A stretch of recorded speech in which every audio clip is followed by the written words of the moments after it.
Bon, salut à tous les amis, bienvenue dans cette toute nouvelle vidéo, très matinale pour ma part.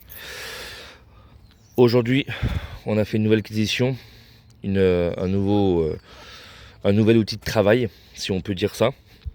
Donc c'est un Iveco Daily 35.8 de 1992 ou 14, je sais plus. Donc c'est un modèle avec vitre électrique et direction assistée. Donc c'est un phase 2 je crois, si je dis pas de conneries. Donc je recule un peu pour que vous puissiez un peu voir l'état.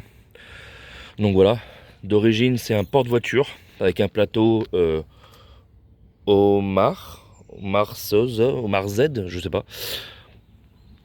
Donc, voilà, je viens de le récupérer. J'ai récupéré un ami à moi, enfin une connaissance à moi quoi. Donc voilà. Donc là je l'ai récupéré avec quoi, une dizaine de jours, 10-15 jours. Comme vous pouvez le voir, je lui ai déjà mis un bon coup de nettoyage. Un bon coup de nettoyage hein, à l'intérieur, ça sent très bon. Vous aviez pas l'odeur quand je l'ai récupéré. Donc voilà. Ça puait. Voilà. Clairement. Donc voilà, ça va faire une quinzaine de jours que je l'ai.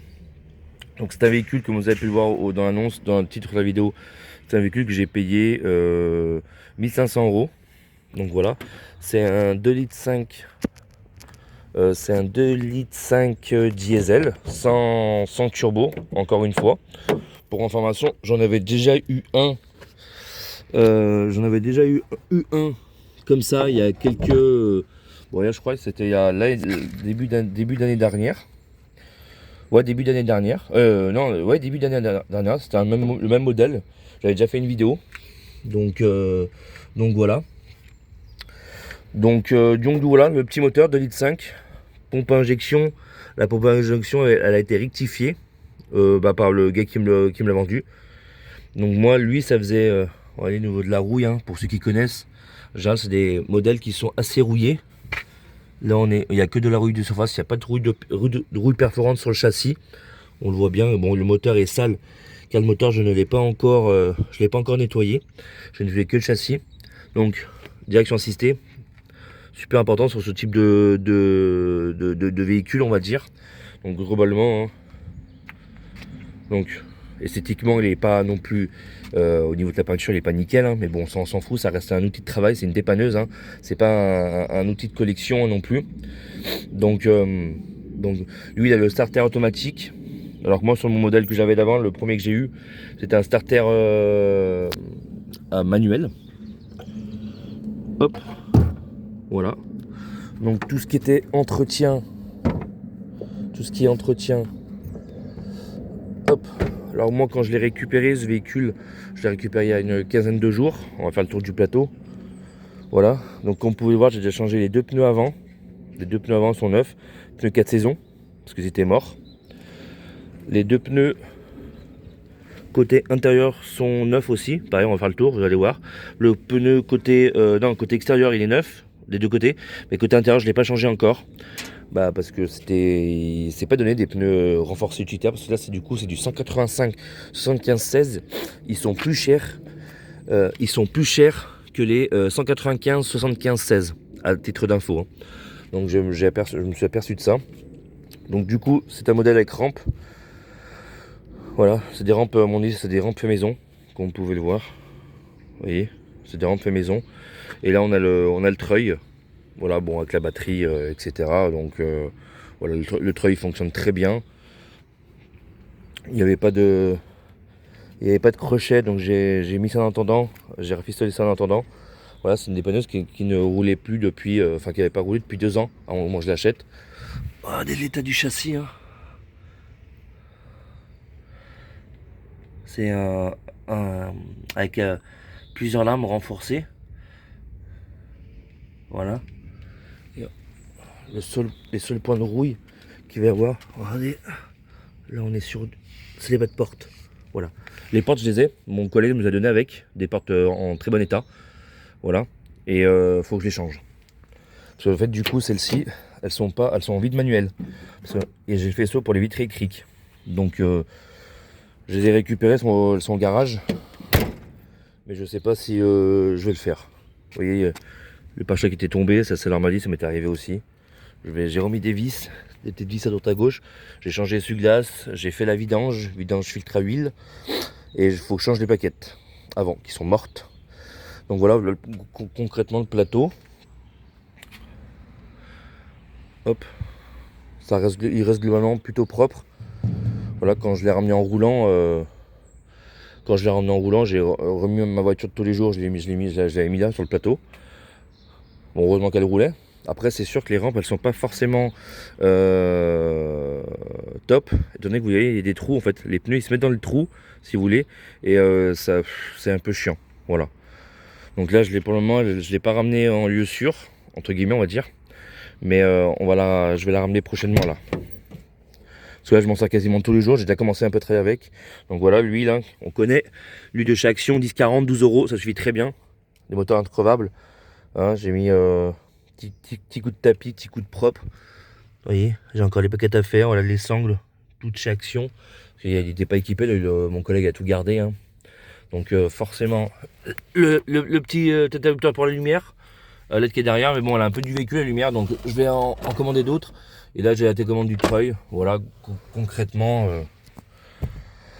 l'intérieur est plutôt dans son jus. C'est un intérieur standard de tableau de bord de Diveco de cette année-là. Le mien était pareil, il était craquelé là.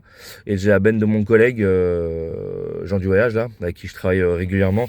Bah, pareil, lui, il est encore même pire, tu vois. Donc voilà. Donc les passages de roues, non pas de rouille, vous voyez, comme beaucoup d'Iveco. C'est pour ça qu'aussi je l'ai pris, parce que je connais très bien ces Iveco. En général, elles ont beaucoup de rouille. Hein. Pour ceux qui verront cette vidéo, voilà, elles ont beaucoup de rouille. Passage de roue et marche-pied. Donc voilà. Là, sur le marche-pied là-bas, quand je l'ai fait nettoyer, vous voyez, j'ai remis des vis. Je sais pas si on va bien. Regardez, il y a des vis juste là, en fait, on les voit les vis là, elles sont là. En fait, le marche-pied, et pour le nettoyer, en fait, il y avait un peu de rouille de surface, donc j'ai poncé du mieux que j'ai pu en anti-rouille et blackson, histoire de repartir sur une bonne base. Donc voilà, ça c'est pour le côté intérieur. Elle reste plutôt propre. Voilà, les armes magiques, j'en évite partout, hein, parce que ça faisait 2 ans qu'il n'avait pas roulé.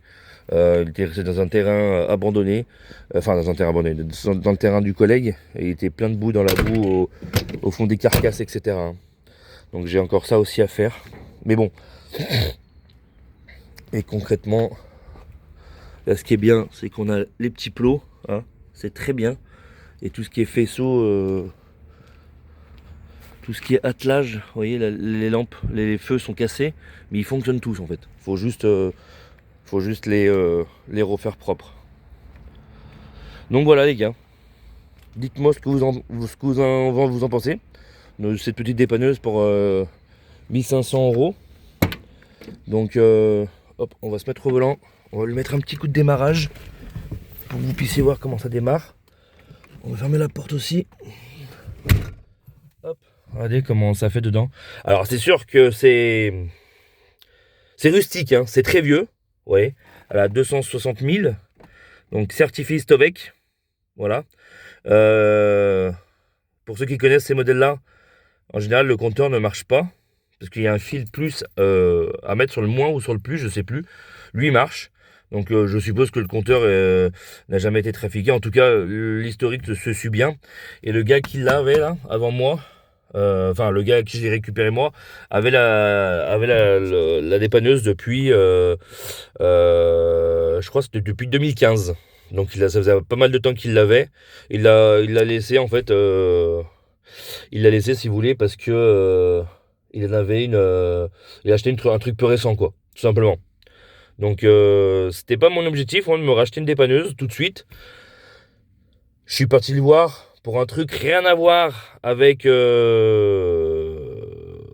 de cette dépanneuse, vraiment rien à voir. Et en fait j'ai eu l'occasion de pouvoir la voir. Je dis ouais, eh bien machin et tout, tu la vends, tu sais. Il me dit ouais, pourquoi pas, tu sais. Il me dit tout se vend. Et à ce moment-là, bah on s'est mis d'accord sur 1500 euros. Voilà. À savoir que alors la carte grise, elle était en DA et en déclaration d'achat au nom de sa société. Et le problème, c'est qu'il l'avait de base, il l'avait à l'époque, c'est pour ça qu'il l'avait un peu mis à l'abandon. En fait, il avait une garderie à faire sauter parce que lui, après, du coup, il l'avait vendu à un de ses cousins, quelqu'un de sa famille. Il avait déclaré la vente et en fait, voilà, j'ai une garderie à faire sauter. Bon, ça, c'est pas encore très grave, c'est un détail, mais voilà, un nouvel outil de travail. Alors, je sais pas combien de temps je vais le garder. Voilà, ça reste toujours utile. C'est un investissement, certes. Certains me diront, oui, c'est une vieille dépanneuse, machin, etc. Alors qu'on a une dépanneuse de 2020 ou de 94 comme celle-ci, le travail sera le même. Hein. À savoir que nous, que moi, je vais faire que des dépannages locaux aux alentours, hein, aux 50 bornes aux alentours, peut-être 100 bornes maximum, mais pas au-delà. Voilà. Parce que déjà, de un, j'ai pas le temps, j'ai une vie de famille. Ça, c'est vraiment pour ma consommation personnelle principalement. Hein. Et de manière, à ce prix-là, c'est pas un mauvais investissement, on va dire. Je reprendrai toujours mon argent.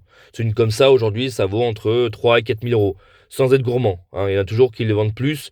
Mais voilà, elle n'est pas non plus nickel, mais dans ce cas, je serais sûr de récupérer mon investissement sans difficulté, quoi. Donc voilà. Donc là, on va le mettre un petit coup de clé, les gars. Vous allez voir comment elle démarre au quart de tour. Hein. Regardez. Les clés vraiment à l'ancienne. Hein. Hop. Regardez. C'est vraiment au quart de tour.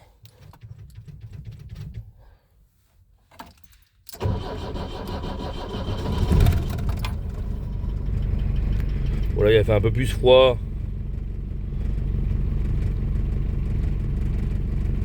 Il a fait un peu plus froid cette... Hop.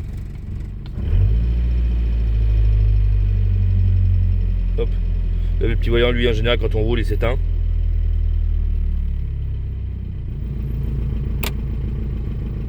Et tout est fonctionnel, elle démarre au quart. Il a fait un peu plus froid chez moi, sinon elle n'a pas démarré non plus au quart. Mais sinon, elle démarre très bien.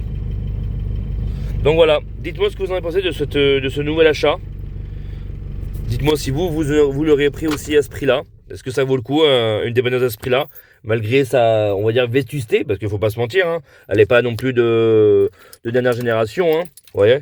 Et pour vous dire, hein, quand je l'ai récupérée, elle avait les trois quarts du plein, hein, déjà, elle avait les trois quarts du plein. Donc je suis revenu avec, je l'ai emmené au garage pour faire changer les pneus, voilà, je l'ai prêté à un collègue, je crois que c'était il y a 2 jours. Il est parti faire un petit dépannage, voilà. Bon, c'était un bon ami à moi, donc je ne l'ai pas non plus allumé. Mais voilà. Donc dites-moi ce que vous en pensez de cette nouvelle acquisition. Voilà. Sur ce, on se retrouve très vite pour de nouvelles vidéos. Merci, ciao, bye bye.